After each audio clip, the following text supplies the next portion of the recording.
ចូលរួមហ្នឹងដឹង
តែអញ្ចឹងយើងចាប់ដើមកម្មវិធីហ្វេនគុំរបស់យើងហ្មងទៅដោយសារតែតើមានអ្នកចូលរួមតែម៉ោងក៏ជ្រេហើយបាទអញ្ចឹងថ្ងៃនេះដែរគឺជាថ្ងៃអាទិត្យទី17ខែមេសាឆ្នាំ2026ដែលយើងត្រូវសរសើរដំណើរព្រះអង្គជាភាសាខ្មែរចំនួនកន្លះម៉ោងពីម៉ោង8កន្លះដល់ម៉ោង9អញ្ចឹង slide ទី1នោះគឺការអធិដ្ឋានបើកកម្មវិធីដោយខ្ញុំបាទផានងលីសូមបងប្អូនទាំងអស់គ្នាបានសម្រួលចិត្តអធិដ្ឋានជាមួយខ្ញុំទាំងអស់គ្នាបាទអរព្រះពរបិតាព្រះរាជបុត្រានិងព្រះវិញ្ញាណបរិសុទ្ធ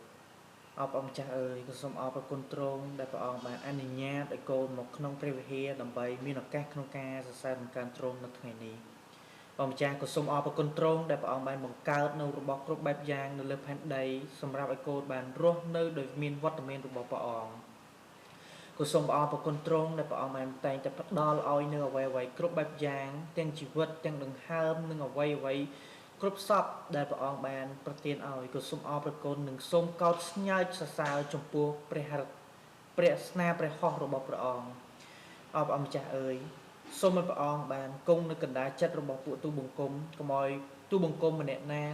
រងការលបួងក៏ដូចជាមានការរំខានកំឡុងពេលថ្វាយបង្គំនោះឡើយ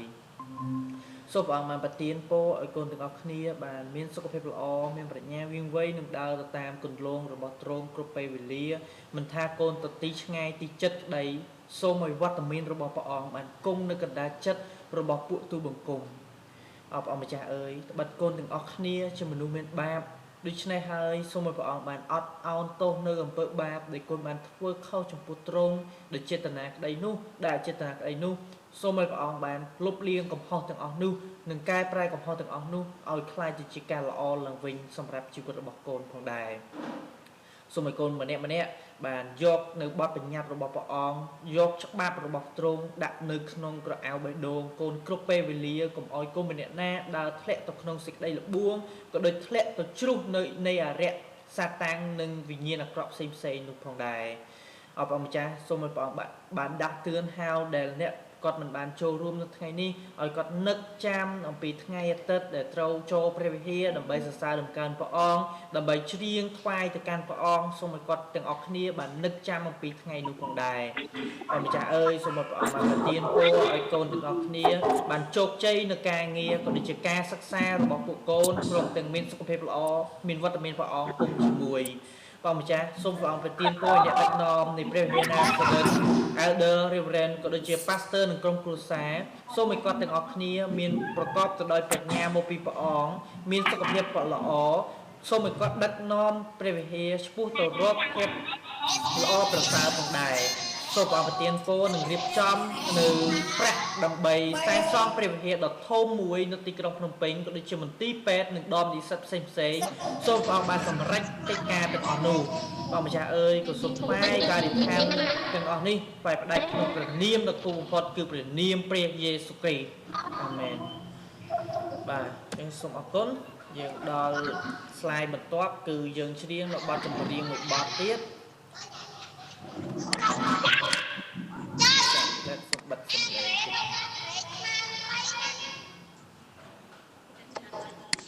បាទប្រហែលជាអ្នកកពតបានចូលរួមច្រើនដែរបាទលេងតាមម៉តទៅ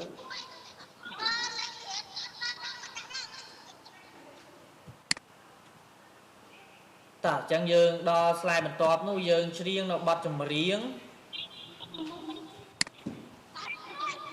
សរសើរព្រះអង្គដ៏ប្រទានពរ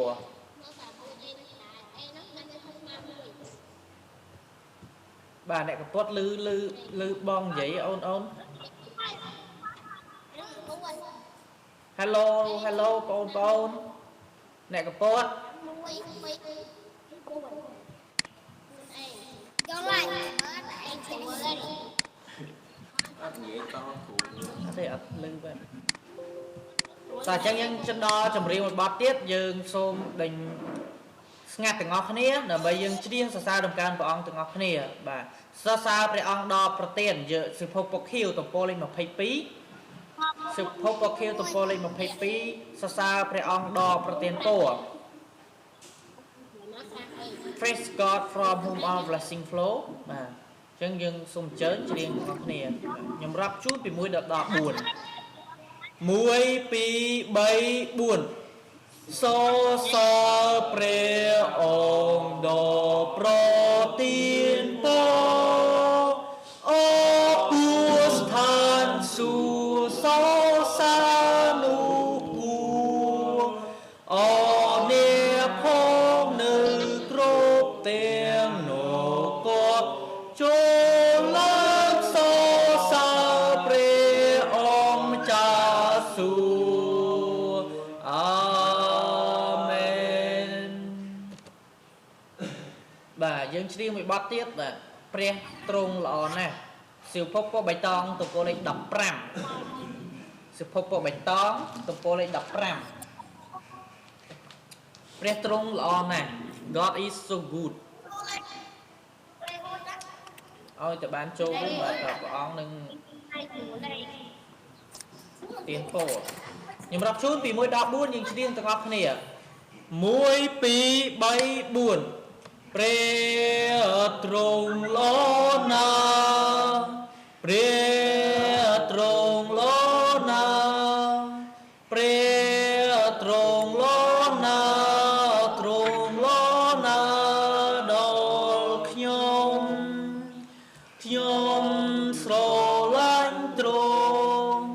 ខ្ញុំស្រឡាញ់ទ្រង់ខ្ញុំស្រឡាញ់ទ្រ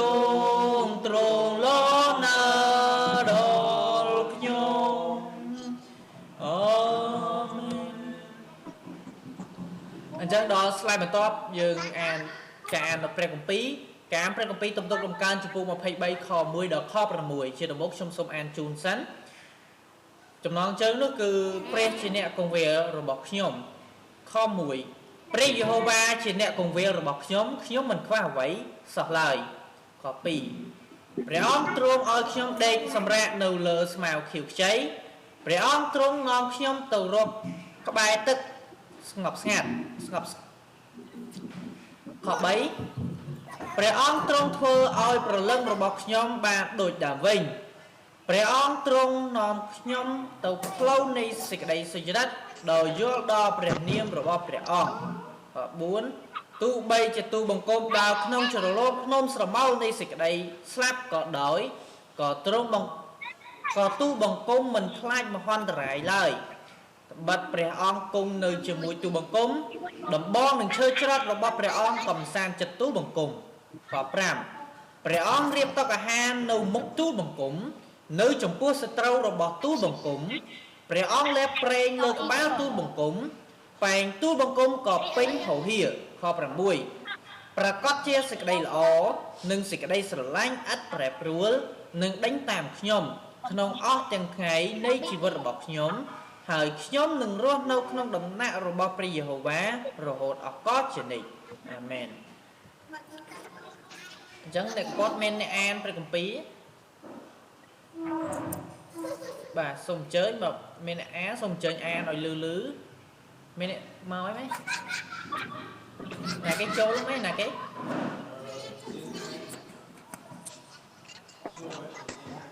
Hello សៀងហៃអូន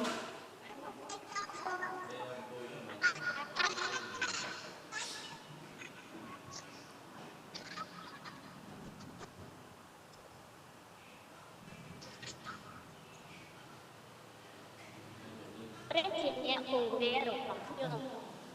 មួយព្រះយេស៊ូវបានជាគង់វេរបស់ខ្ញុំ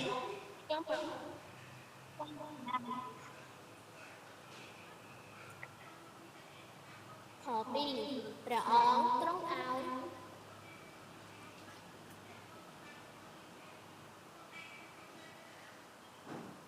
ខ្ញុំនឹងសម្រាប់នៅវាស្មៅជាខ្ចីព្រះអង្គទ្រង់នាំខ្ញុំទៅក្បែរទឹកស្ងប់ស្ងៀមខ3ព្រះអង្គទ្រង់ធ្វើឲ្យរបស់ខ្ញុំបានដូចដើមវិញព្រះអង្គទ្រង់នាំខ្ញុំទៅតាមនៃសេចក្តីសុចរិតដោយយល់ដល់ព្រះនាម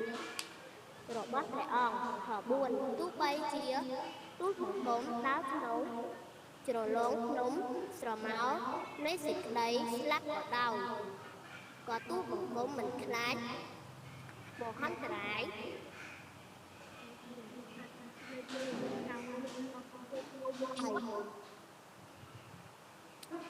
ទេទៅបាត់ព្រះអង្គគង់នៅជាមួយទូលបង្គំដំបងនឹងឈើច្រត់របស់ព្រះអង្គប្រធានចិត្តទូលបង្គំខ5ព្រះអង្គហាទៅមុខទូលបង្គំនៅចំពោះពួកសត្រូវរបស់ទូលបង្គំព្រះអង្គលាក់ប្រេងលើក្បាលទូលបង្គំពេលទូលបង្គំក៏ពេញអូហៀវខ6ប្រកាសសេចក្តីល្អនិងសេចក្តីស្រឡាញ់ឥតប្រែប្រួលនឹងដេញតាមខ្ញុំក្នុងអស់ទាំងថ្ងៃនៃជីវិតរបស់ខ្ញុំហើយខ្ញុំនឹងរស់នៅក្នុងដំណាក់របស់ព្រះយេហូវ៉ារហូតអកលជានិច្ចអាមែនអាមែនបាទសូមអរគុណដែលអានទៅគួរចាប់អារម្មណ៍បានសំឡេងអញ្ចឹងដែលយើងបើកសំឡេងឲ្យលឺទៅដើម្បីចូលដល់ការអធិប្បាយបានបងប្អូនគាត់បានស្ដាប់ខ្លះបាទអញ្ចឹងយើងជាកូនរបស់ព្រះយេស៊ូវយើងស្ដាប់នៅការអធិប្បាយយើងចូលមកព្រះវិហារដើម្បីថ្វាយបង្គំអញ្ចឹងព្រះយេស៊ូវជាអ្នកគង្វាលរបស់យើងបាទយើងមិននេះភ័យព្រួយអ្វីទេដោយសារតែមានព្រះអង្គបាននាំផ្លូវបានគង្វាលយើងអញ្ចឹងដល់ស្លាយបន្ទាប់គឺការអធិប្បាយអំពីព្រះគម្ពីរការអធិប្បាយព្រះគម្ពីរថ្ងៃនេះលើកអំពីថាលោកយូហាននិងពេត្រុសលោកពេត្រុសនិងលោកយូហានបានសង្គ្រោះបុរសម្នាក់ឲ្យបានដើររួចបុរសដែលខ្វិនម្នាក់សុំអង្គុយសុំទានគេម្នាក់ដើម្បីឲ្យគាត់បានដើររួចអញ្ចឹងពេលថ្ងៃមួយលោកពេត្រុសនិងលោកយូហានបានដើរទៅចូលនៅក្នុងព្រះវិហារមួយកន្លែងពេលនោះគាត់ក៏ឃើញនៅបុរសម្នាក់ដែលត្រូវបានគេសែងមកជារៀងរាល់ថ្ងៃដើម្បីមកសុំទាននៅពីមុខទ្វារត្រសាលពេលនោះលោកពេត្រុសនិងលោកយូហានគាត់ក៏ឃើញក៏សួរថាមកទីនេះធ្វើអ្វីហើយលោកទាំងអស់នោះលោកម្នាក់ខ្វិននោះគាត់ក៏ឆ្លើយថាមកដើម្បីសុំទានហើយលោកពេត្រុសនិងលោកយូហានក៏សម្ដែងនៅប្រាប់ថាឲ្យមើលមកកាន់ពួកគាត់ពេលនោះបុរសខ្វាក់នោះបុរសខ្វិននោះគាត់ក៏គិតក្នុងចិត្តថាអូលោកពីរហ្នឹងគាត់មានអីឲ្យជាពិសេសហើយពេលនោះលោកយូហាននិងលោកពេត្រុសនោះគាត់ក៏បានឆ្លើយថាគាត់អត់មានអីឲ្យទេគាត់គ្មានប្រាក់គ្មានមាសគ្មានលុយទេ គាត់មានតែសង្គ្រោះគាត់ឲ្យបានដើររួចទៅវិញពេលនោះលោកពេត្រុសនិងលោកយូហានក៏បាននិយាយទៅកាន់គាត់ថាចូលលោកឡើងដើរទៅចុះឡើងដើរពេលនោះសន្លាក់របស់មនុស្សខ្វិនម្នាក់នោះបានសម្ដែងយ៉ាងអស្ចារ្យចំពោះឲ្យគាត់បានដើររួចបានដើរចូលទៅក្នុងព្រះវិហារយើងនឹកឃើញទេថាពេលដែលយើងឃើញមនុស្សម្នាក់ខ្វិនដើរអត់រួចហើយដោយវត្តមានរបស់ព្រះអង្គព្រះយេស៊ូវយើងគាត់បានដើររួចលោកក៏ពិតថាលោកពីរទាំងលោកពេត្រុសនិងលោកយូហានជាសិស្សរបស់ព្រះយេស៊ូវក៏ពិតក៏ប៉ុន្តែមិនមែនដោយសារតែលោកនេះទេគឺដោយសារតែវត្តមានរបស់ព្រះអង្គគង់នៅជាមួយនឹងពួកគាត់បានជាឲ្យពួកគាត់នឹងសម្ដែងរិទ្ធអស្ចារ្យដើម្បីឲ្យបុរសខ្វិននោះគាត់បានដើររួចពេលនោះបុរសខ្វិននោះគាត់មានការអស្ចារ្យក្នុងចិត្តនិងមនុស្សនៅក្នុងព្រះវិហារមានការអស្ចារ្យក្នុងចិត្តជាខ្លាំងព្រមទាំងលោតព្រមទាំងកញ្ឆោងពេលនោះគាត់សប្បាយចិត្តខ្លាំងមែនទែនគាត់ជាមនុស្សដែលខ្វិនតាំងពីកំណើតមកម្លេះហើយគាត់បានដើររួចគឺអស្ចារ្យមែនទែនពេលនោះមនុស្សនៅក្នុងព្រះវិហារហ្នឹងគេបានមើលទៅកាន់លោកពេត្រុសលោកយូហានហ្នឹងជាខ្លាំងមើលដោយការស្ញើចសរសើរថាពីរនាក់ហ្នឹងប្រកែកមែនចាប់តែពេលនោះលោកពេត្រុសនិងលោកយូហានក៏ថាខ្ញុំមិនមែនប្រកែកអីទេដោយសារតែមានវត្តមានរបស់ព្រះយេស៊ូវបានគង់នៅជាមួយហើយហេតុអ្វីបានជាអ្នកទាំងអស់គ្នាមិនជឿហេតុអ្វីបានជាអ្នកទាំងអស់គ្នាបានស្ងើចសរសើរដូច្នេះត្បិតការទាំងអស់នោះព្រះអង្គគឺជាអ្នកដែលផ្ដល់ឲ្យលោកទេអញ្ចឹងគ្មានអីដែលថាព្រះអង្គមិនអាចធ្វើបានទេព្រះអង្គបានសង្គ្រោះមនុស្សខ្វិនមនុស្សខ្វាក់អីព្រះអង្គបានសង្គ្រោះអញ្ចឹងយើងជាក់ស្ដែងរាល់ថ្ងៃនេះយើងមិនឃើញតល់នឹងភ្នែកដូចសម័យព្រះទេប៉ុន្តែយើងឃើញដោយប្រយោលរបៀបថាពេលដែលយើងសុំព្រះអង្គនឹងរៀបចំពេលដែលយើងសូមអីមួយដោយការអធិដ្ឋានដោយការនិយាយជាមួយនឹងព្រះអង្គជារៀងរាល់ថ្ងៃជារឿយនោះព្រះអង្គនឹងឆ្លើយតបយើងជាមិនខានដោយព្រះអង្គបានឆ្លើយតបចំពោះមនុស្សខ្វិនមនុស្សខ្វាក់នោះទាំងអស់គ្នានោះដែរបាទអញ្ចឹងការអធិប្បាយរបស់ខ្ញុំសូមបញ្ចប់ត្រឹមតែប៉ុណ្ណេះបាទដោយសារយើងជ្រេមកដែរហើយអញ្ចឹងយើងដល់ចំណុចបន្ទាប់គឺយើងច្រៀងបទចម្រៀងមួយបទដែលមានចំណងជើងថាខ្ញុំដឹងជាច្បាស់សៀវភៅពខៀវទំព័រ80ខ្ញុំដឹងជាច្បាស់ហើយព្រះទ្រង់ប្រោសខ្ញុំឲ្យសំបាយណាណាដូចនៅស្ថានឧត្តមបាទទំព័រ80សៀវភៅពខៀវខ្ញុំសូមរាប់ជូនបងប្អូនទាំងអស់គ្នាបានបើកឃើញហើយទំព័រ80សៀវភៅពខៀវ1 2 3ខ្ញុំដឹងជាច្បាស់ហើយព្រះទ្រង់ប្រោសខ្ញុំឲ្យសំបាយណាណាដូចនៅស្ថានឧត្តមទ្រង់ប្រោសខ្ញុំមកធ្វើជាកូនព្រះអង្គក៏លៀងឲ្យស្អាតដោយលោហិតផង